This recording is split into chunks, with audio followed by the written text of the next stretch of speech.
juga. Ini HRV RS 2021 ke, facelift lah. Ini yang sebelum RV punya, model lama sikit 1.8. So sensor 1, 2, 3. Ok, dah pasang towing cap. 4 sensor. So ini front camera 360. Sensor ni link dengan Android player, dengan CAN bus kereta lah. Dia boleh buat depan saja ataupun belakang saja untuk masuk dalam Android lah.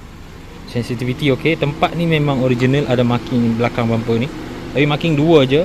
Tapi kita tambah kat sini sebab tak ada masalah, kita tambah lah. 360 kita guna yang bulat kat situ.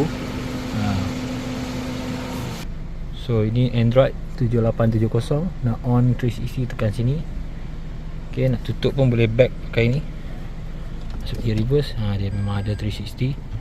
Nampak line gerak tu. Ok, so kita masuk reverse, release handbrake, kita boleh jalan lah. Kalau tak nampak angle ni, buka tu, ada nampak tu body kereta tu. So nampak lah. Ok, nampak macam nak kena straight kan tayar.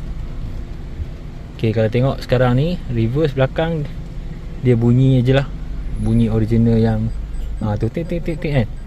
Ok, sekarang ni kalau aku pergi depan, aku tutup 360, ada objek kat depan, dia akan bunyi. Ok, nampak?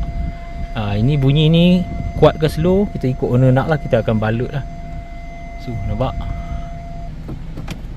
Ok, siap.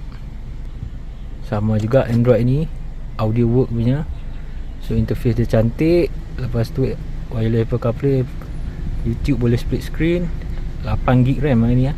7870 2.7, sangat laju kan. So interface dia ada ni, kena download lagi lah yang lain-lain. 10 inci lah ni. So ni mic boleh pakai kat sini, ada sebelah kanan special sikit kan. Kat sebelah kiri dia sebelah kanan, ataupun mic atas tu. Dua-dua kita buat. Kalau owner tak suka yang atas ni, kita pakai yang atas ni. So ni ada yang tanya, sini tak ada parking button ke? Sebab kereta ni dia tak buat depan belakang, dia buat depan saja. Dan yang belakang tak ada CAN bus, tak ada communication dengan car ni lah, dia reverse trigger je. Yang depan ni kita ada CAN bus. Ok, so kalau nak off dia senang je, tekan setting ni, radar ni, radar on off, siap. Lepas tu settle.